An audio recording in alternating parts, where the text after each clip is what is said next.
Gepleýär Azatlyk radiosu. Eferde maksat Ataýew bilen habarlar gündeligi. Belarusy okuyan türkmen talipleri Türkmenistanaky banklar okuw töleglerimizi geçiren okdiýär. Belarusyň Döwlet Medisina Universitetinde okuyan türkmen taliplerini özleri üçin Türkmenistanyň ýurdun banklary arkaly urudulan okuw töleginiň ýokary hujaýynyň hasabyna wagtyna geçmänligi üçin okuwdan çykarylmak howpy awanýar. Bu barada awalyan ýokary mekdebiň Türkmenistanly bir talibi adynyň eferde tutulmalygyny sorap, dün 2 aprelde Azatlyk radiosyna habar berdi. Bizim okuw töleglerimiz 20 fevralda Türkmenistanaky banklara geçirildi. Ýöne türkmen banklary bu tölegleri Belarusdaky ýokary hujaýymyzyň hasabyna geçirmändir. Universitetimiz tölegleriň 1 aprele çenli geçirilmegini talap edipdi. Şeýpdäniň anyny bizi okuwdan kowýarlar. Diýip Türkmenistanly anonim talip gurrun berýär. Şol bir wagtyň özünde türkmen banklary bilen ara gatnaşyk geçip bilmezlikden şikayet eden türkmen talibi bilim alýan ýurdunaky türkmen ilçihanasyna da nägeýligini bildirýär. Iň esasy ýeri Minskdäki ilçimiziň bize peýdasy degmeýär. Oldyňa döwletiň kömegi bilen okumaga gelen taliplere ýardym berýär. Belarusy öz hasabyna okumaga gelen türkmenistanly talipler onu gyzyklandyranok. Biziň umumy sanymyz 42den gowrak. Biziň aramyzda ýene-de 3 aýdan okuwny tamamlamaly ýaşlarym bar. Ýöne töle gelip ýetişmese olary da okuwdan çykarýarlar. Diýip maliýe kynçylyklary bilen ýüzbeýiz bolýan türkmen talibi sözüniň üstüne ýetirdi. Şeýle-de gurrun döşümüz Belarusyň Döwlet Medisina Universitetinde okuyan talipleriň dürli vilayetlerden gelen ene atalarından 10-12 adamyň haray gözläp dün 2 aprelde Aşgabatyň banklaryna baranygyny aýtdy. Biz Türkmenistanaky banklara $2000 okuw tölegini töledik. Adatda okuw üçin ýylyna $4000, umumy ýaşaýyş çaý üçin aýyna $75 töleýäris. 4 fevralda meniň kursaşymyň okuw tölegi Mara vilayetinde ýerleşen Daýhan bankyň üstü bilen geçirilmeli edilipdir. Ýöne aradan şunça wagt geçendigine garamazdan heniz ýeke köpügem geçmedi. Diýip Türkmenistanly talip derdinýär. Şeýle-de söhbetdeşimiz awalyan käbir geçirimleriň Türkmenistanyň Halkbank Döwlet Täzirçilik Banky arkaly geçirilýändigini aýdyp sözüniň üstüne ýetirdi. Onuň sözlerine görä Aşgabatdaky banklarda kimiň tanşy güýçli bolsa, şoňa möhüm orun berilip, şonuň puly birinjilik bilen geçirilýär.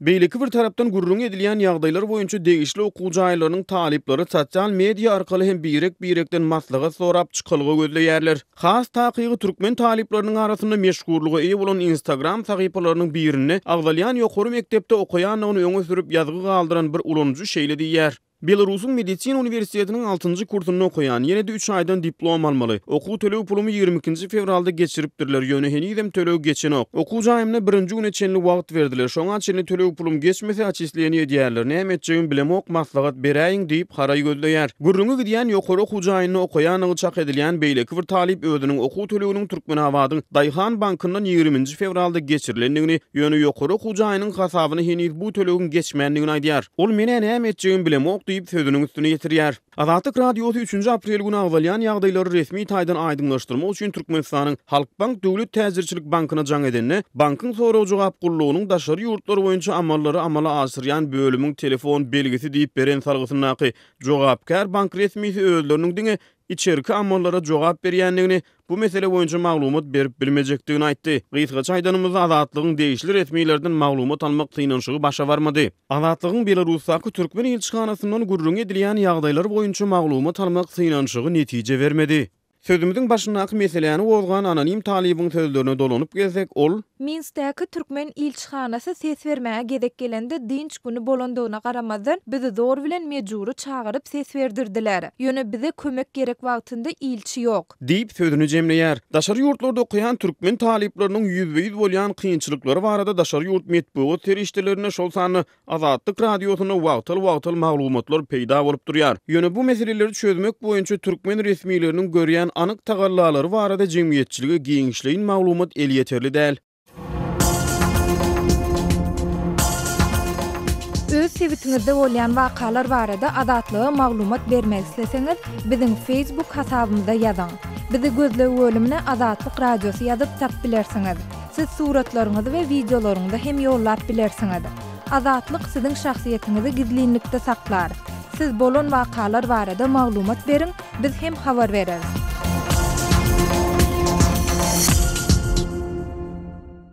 Gepleýär Azatlyk radiosu. Habarlar günneligi gepleşigimizi dowam etdirýäris. Eferde siz bilen men Sahra. Türkmenistanda ýaşy 60 ýaşa ýetmedik pensionerlerden we 3-nji derejeli maýyplardan öz kömek pullaryny we pensiýa haklaryny öňküsýaly bank şahamçalaryndan däldi, bankomatlardan almak talap edilýär. Türkmenistanda şol sanda Aşgabatda bolup geçen täzeliklere ýakyndan sinedýän paýtagtly synçy we ýazyjy Amanmurat Bugaýewiň tasdiklamagyna görä, 1 aprelden türkmen banklarynyň işgärleri 60 ýaşy dolmadyk pensionerlere öňümüzdäki aýdan başlap öz pensiýa haklaryny diňe bankomatlardan alyp biljekdigini duydurup, olary plastik kartlaryny almak üçin beýleki bir bank penjiresine tarap uğradýarlar. Pensiýerlerin ulbanklaryň ählisinde goşmasy penjere döredilipdir. Ondan ýaşy 60 ýaşa ýetmedik pensionerler şu ýere barýarlar hemde pasportynyň kopýasyny uludýarlar. O ýerde ýörüýtünden taýyn standart bir hemmes bir meňzeş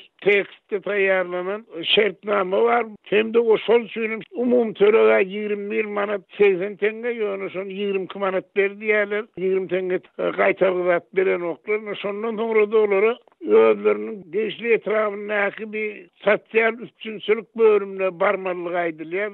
Dip Bugaýew pensionerleriň we bank işgärleriniň ençemesine salgylanyp gurrun berdi. Mundan soň ýagny pensionerler bankda baglaşan şertnamasyny deýişli etrawyň sosial üçinçilik bölümine tawşyryp 3 hepde soň olara gaýtadan bu ýere barmak talap edilýär. Sebäbi şu 3 hepdeniň dowamynda banklardan pensiýalar alınjak, gizlim kodly plastik kartlar taýýarlanjak. Ondan soň 3 hepdeden soňra da baryp soraryp indiki maý aýynyň pensiýasyny ýaşyň 60 ýaşa ýetmedik bolsa onu hukmaniyada plastik kartlaryň üstüne almaly. Dip Bugaýew aýdýar. Şeýledol bu täze talabyň käbir maýyplary hem deýişlidigini belläp, ýaşy 60 ýaşa ýetmedik 3-nji derejeli maýyplaryň döwlet kömek pullaryny maý aýyndan başlap, diňe plastik kartlaryň üstü bilen bankomatlardan alyp biljekdigini hem sözüniň üstüne goşdy. Bu täze düzgünüň girdilmeginiň sebäpleri barada bank resmiýetleri tarapyndan häzirlikçe anyk maglumat ýa-da düşündiriş berilmeýär. Ýöne Bugaýew adynyň efirde agdalmadygyny soran käbir ýaşaýjylary we bank resmiýetlerine salgylanyp, bu çäre banklardan pensiya alýanlaryň sanyny azaltmak arkaly banklardaky işgärleriň sanyny azaltmak üçin edilýän tagallanyň bir bölegi diýär. Belläp geçsek Türkmenistanda pensionerleriň, maýyplaryň ýagny mümkinçiligi çäkli adamlaryň kömek pullarynyň we pensiya haklarynyň plastik bank kartlaryna geçiriljekdigi we olaryň öz pullaryny bankomatdan nagdlaşdyryp biljekdigi baradaky maglumatlar ilkinji gedek 2016-njy ýylyň ahirine peýda bolupdy. Ýöne şonda pensionerleriň we maýyplaryň köpüsi bank hasaplaryny açdyrmakdan ýüze urupdylar we olar bu hyzmatdan peýdalanmagy mejbur edilmände. Adatlyk radiosynyň yerli çeşmeleri bilen söhbetdeş bolan pensionerleriň we maýyplaryň ençemesi bankomatlarda köplenç nagd puluň tapdyrmaýandygyna ünsü çekip, täze talabyň özleriniň durmuşyny hassa kynlaşdyrjakdygyny aýdýarlar. Öň belli bir bank şahamçasyna baryp pensiýamyzy ýa-da kömek pulumuzy alýardyk. Indi bankomatlarda pul tapýança etrawyň ýa-da şäheriň bir çetinden beýleki çetine bir günüň dowamynda ençeme sagatlap ýa-da bir näçe günläp aýlanmaly bolars. Bu mümkinçiligi çäkli ýa-da ýaşy bir çene baran adamlara artykmaç bökdönçlik döredýär diýip adynyň efirde agdalmadygyny soran paýtagtly 63 ýaşyndaky pensioner denan aýtdy. Türkmenistanda aýlyk haklaryny, pensiýa we kömek pullaryny, talip haklaryny plastik kartlar arkaly tölemek düzgünüň girdilerini inni 3 ýyldan gowrak wagt boldy. Türkmen häkimetleri bu çäräniň bank ulgamyny kämilleşdirmek we raýatlary halkara standartlaryna laýyk gelýän bank hyzmatlaryny hödürlemek üçin amala aşyrylýandygyny aýtsalar-da, ýurtda bankomatlaryň sanynyň ýetmezçilik edýändigi we olarda nagd pulun köplenç tapdyrmaýandygy barada Adatlyk radiosyna ýygy-ýygydan maglumatlar gelip gowşýar.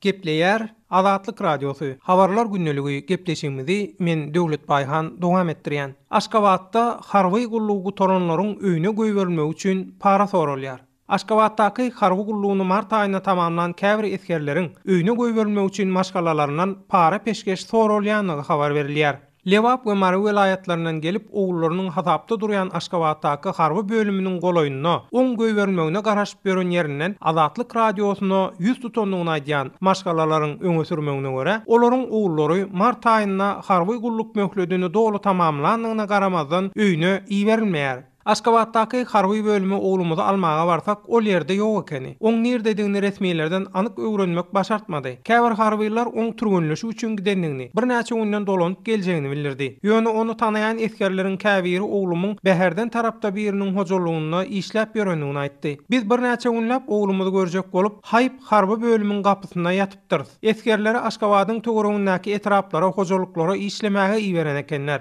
Ondan soň oň harby ýolbaşçylar bilen gürleşdik. Biz $3000 töweregine para soradylar. Ýogsam oň deregine täze esker gelýänçä harby gulluk möhledi dolanan bolsa göýberip bilmejegini götürdiler. Diýip Lewaply we Marly eskerleriň maşgalalary Azatlyk radiosyna iýeren maglumatyny aýdýar. Biz bu ýerdäki eskerleriň maşgalalary bilen gürrüňleşip köp zady öwrendik. Meselem, Aşgabada gulluk edýän çağalaryny görmäge gelýänler bir näçe günläp harby bölümiň gapysyna ýatmaly bolýarlar. Sebäbi olaryň çağalary harby bölümde bolmaýar, ýagny olary töwerekdäki etraplaryň hojalyklaryna işlemäge iýerýärler. Maşgalalaryna bolsa olar poligona gitdi. Gelýänçä garaşyň diýerler. Aslynda poligona da aýda bir ýa-da 2 gezek gidilse gidilýär, bolmasa olan bolana ekeni. Harby bölümden hojalyklara işlemäge iýerilýänler muňa garşylyk görkezek bolsa, olara dürli jezalar berilýär. Hojalyklarda işledilýän eskerler harby gulluk möhledi dolanan bolsa, deregine başga bir saýlanyp alýança hökman garaş aýmaly. Ýagny ol gullugy gutorsa da öýüne dolanyp bilmeýär diýip, Aşgabatda gulluk edýän oğullaryna garaşýan Mary we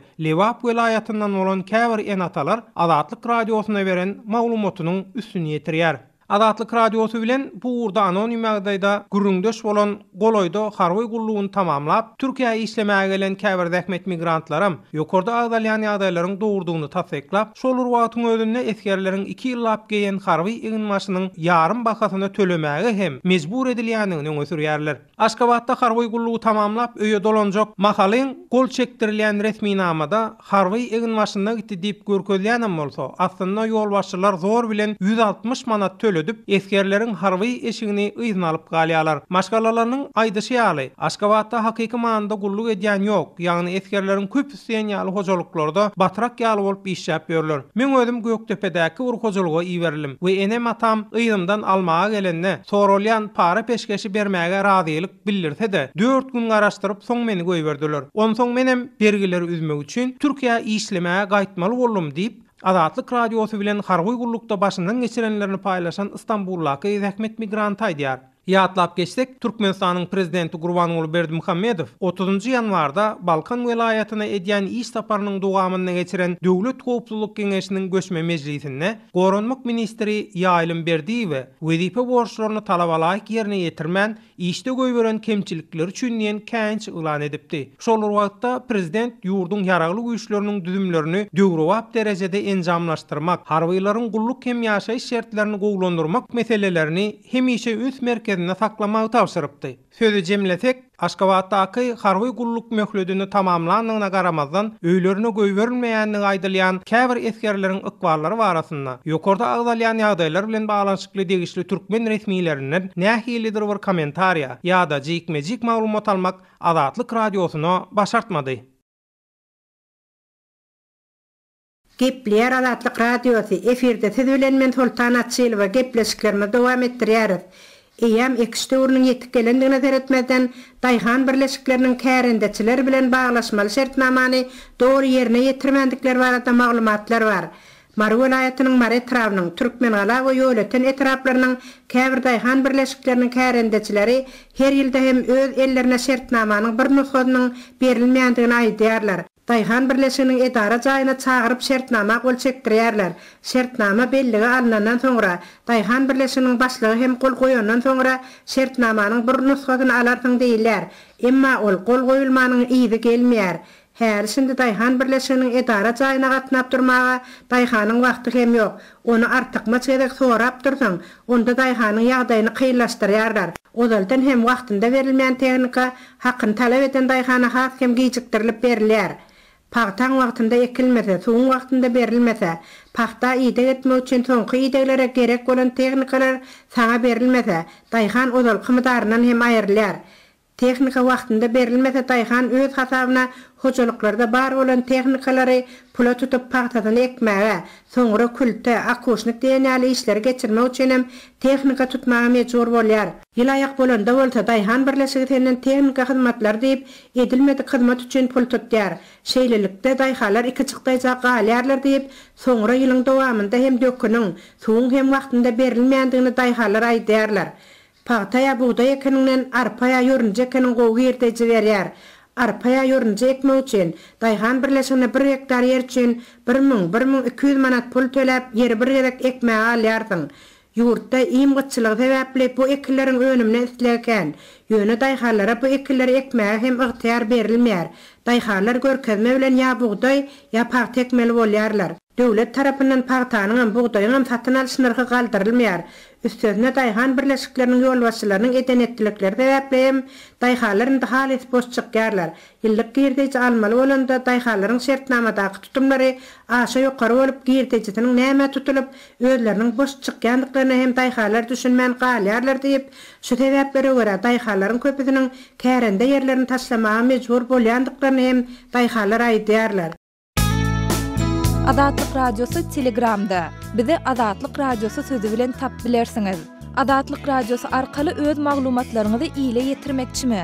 Biz bilen Telegram arkaly ýagny goşmak belgisi 420 724 168 983 we goşmak belgisi 420 773 797 383 telefon belgileri bilen habarlaşyň. Biz siziň şahsiýetiňiziň gizlin saklanjakdygyna kepiliyet edýäris. Gepler Adatlyk radiosu. Eferde habarlar gündeligi bilen men Şaýmyrdan oğlum Murady Kabuldan. 21 martda Awganistanda okuw mekdepleriniň jaňy kakyldy. Awganistanda täze okuw ýyly şemsi ýyl hasabı boýunça hamal aýynda başlanýar. Türkmen owlarynda da mektepler öz gapylaryny okuwçylar üçin açdy. Ýöne Demirgazyk Awganistanyň Gunduz welaýatynyň etraplarynyň köpüsinde mektepleriň gapylary okuwçylar üçin açylmandyr. Gunduz welaýatynda jeňçiler mugallimlaryň aýlyklaryndan pay alýar. Hak tölenmedik yerinde mekteplerin açılmagyna jeňçiler ruhsat bermeýär. Etraplarda gyýda okuwçylaryň bilim alýan mekteplere tutuş ýapyklygynda galýar diýip yerli ilat aýdýar. Welaýatyň 6 etrapynda mekteplerin gapylarynyň ýapykdygyny yerli geňeşiň deputaty Seyit Esedulla Sadat hem tasdiqlady. Mugallimlaryň jeňçilere paş tölemege mejburdygyny deputat habar berdi. Mektepler bu işin yapılıyor. Talibanların eline düşüyor. Talipler bilen taksim ediyorlar. Malimlere pul verileniyor. Afganistan'da kem harç bilen köp hizmet ediyor malim. Talimin hakkını yiyorlar. Talibin kontrolündeki korkuncunun varıp bilen yok. Welaýatyň Daşdy Arça atly etrafynda aýgytly goldaw atly halkara güýçleri jeňçileriň bir toplantysyna hawa zarbasyny urdy. Onuň netijesinde Talibanyň Kuwitde geňeşiniň agdalary hem helak bolupdyr. Kalaýdal atly etrafda da çatışygyň bardygyny deputat Seyit Esedulla Sadat aýtdy. Nevi komanderiň güýçleri öz harby postlaryny goramagy başarypdyr. İki tarapdan hem kan döküşlik dowam edýär diýip deputat aýdýar. Uruşuyor. İki taraftan hem kan dökülüyor, öleceğini biliyor. Kalaydal'da bir postaya antenne taarruz ettiler, tahajümi taarruz etti. İki şehit edip bir nefer zahmet postanı koyuvarmadılar. Şol postanı sakladı komandan nebinin neferleri. Gunduz şäherini hem jeňçiler öň iki ýola basyp alypdy. Gunduz welaýatynda ykjam telefonlar hem köp wagt bäri agşam tarapdan işlemeýär. Welaýatyň paýtagty Gunduz şäherinde de mobil telefonlaryň gece tarapdan öçürilýändigini deputat belledi. İkindi saat 4'ten sonra ara gatnaşyk ulgamynyň kesilýändigini bildirip deputat şeýlediydi. Hele wagt bolýar telefonlarymyzdan hem şuleýär 6 becere çalan bolýar. 4 bece boldy, halas öçüyor telefon. Hemme şumaralar öçük. Kalaýdalyň irtibatymyz 4 beceden soň gata. Başga hanabatda da ýok, başga ýerlerde de ýok. Gunduz welaýatynyň 9 etrafy var.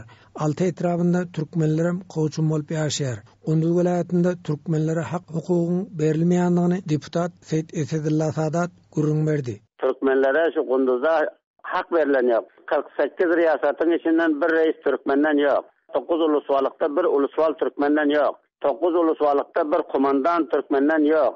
Türkmene hak beren ýoklar. Bu hökümetde bizlere emelde hyzmat eden ýok, hiç näse beren ýok.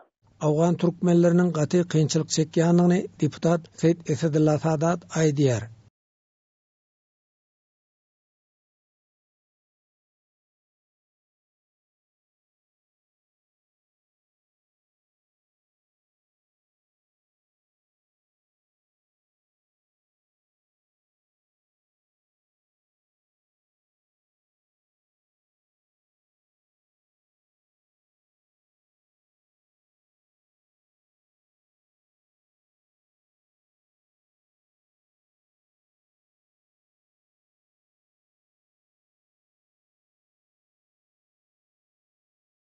Gepleýär Azatlyk Radiosu. Habarlar gündeliğini men Araz Perweş dewam etdirýär.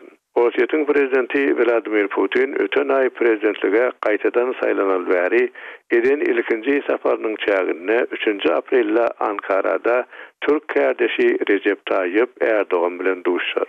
Kremlin maglumatyna aýdylmagyna görä Putin bilen Erdoğan telekonferensiýa arkaly Türkiýanyň ilkinji atom elektrik stansiýasynyň başlangyç dabarasyny ýerlerler.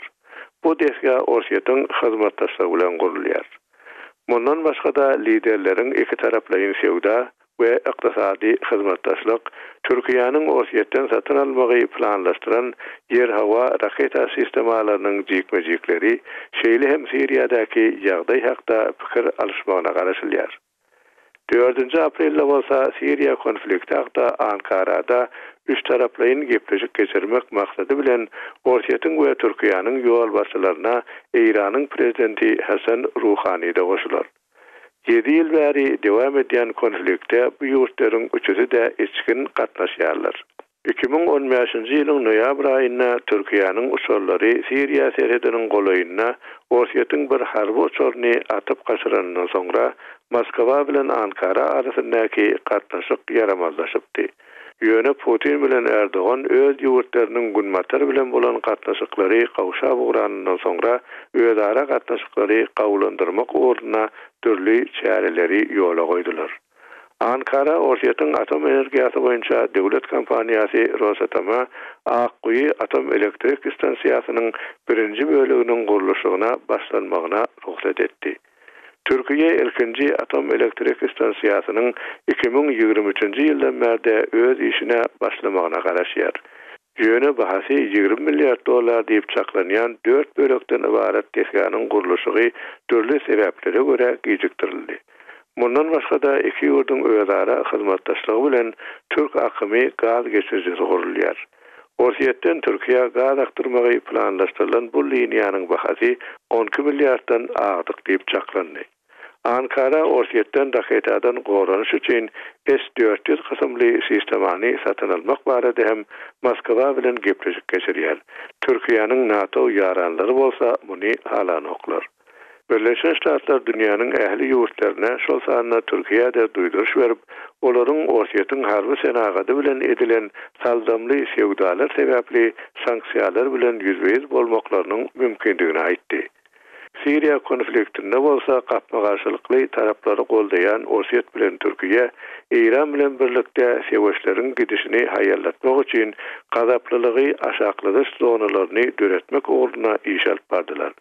Olar şeýle hem Gazagystanyň paýtagty Astanada Siriýa konflikti boýunça alınıp barlayan tapgyrlaryň gepleşikleri hem huwandarlyk edýärler. Hormatly dinleýijiler, şunuň bilen habarlar günneligi gepleşigimizi geçirip utarýar. Saatlary kesmeden soň programmamyzy gaýtadan ýazgyda dinläp bilersiňiz.